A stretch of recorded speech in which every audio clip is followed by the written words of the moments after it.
du côté de chez Sam.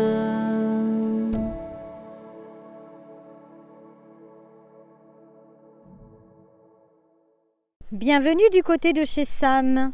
Après Pardonner nos offenses, premier roman de Romain Sardou, voici la suite intitulée Délivrez-nous du mal.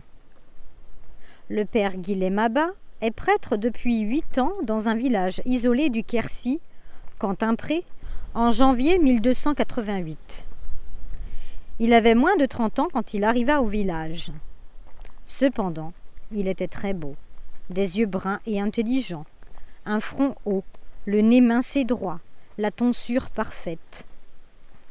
Il a comme unique auxiliaire un jeune frère, bon garçon, compréhensif et bien morigéné. Augusto du Nancis était grand, les épaules frêles, le visage encore juvénile, mais doté d'un air déterminé dans tout ce qu'il entreprenait. Le père Abba s'occupe de l'éducation des jeunes enfants, mais il laisse de côté les paraboles du dogme et les abrégés de l'histoire sainte au profit des dictons. Abba était convaincu que de tels consommés de sagesse, logés quelque part dans une tête, même sans lumière, pouvaient à terme ne produire que du bien.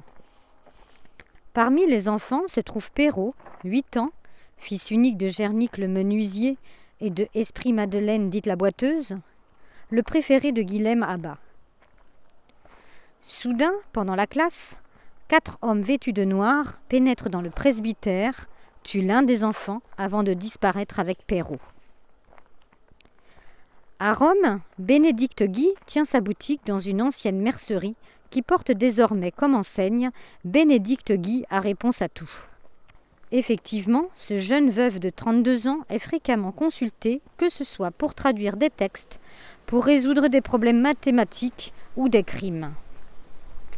Bel homme, petit, à la figure franche, blond, le front clair, il vivait seul. Contre la coutume, il portait de longs cheveux et une barbe inculte qui lui mangeait presque tout le visage. Une jeune fille, Zapetta, fille de Simon l'ébéniste et d'Emilia la dinandière, vient requérir ses services afin qu'il retrouve son frère aîné, Rénério, disparu depuis 5 jours, qui travaillait depuis 2 ans au palais du Latron. Les disparitions de l'enfant et du jeune homme sont-elles liées ?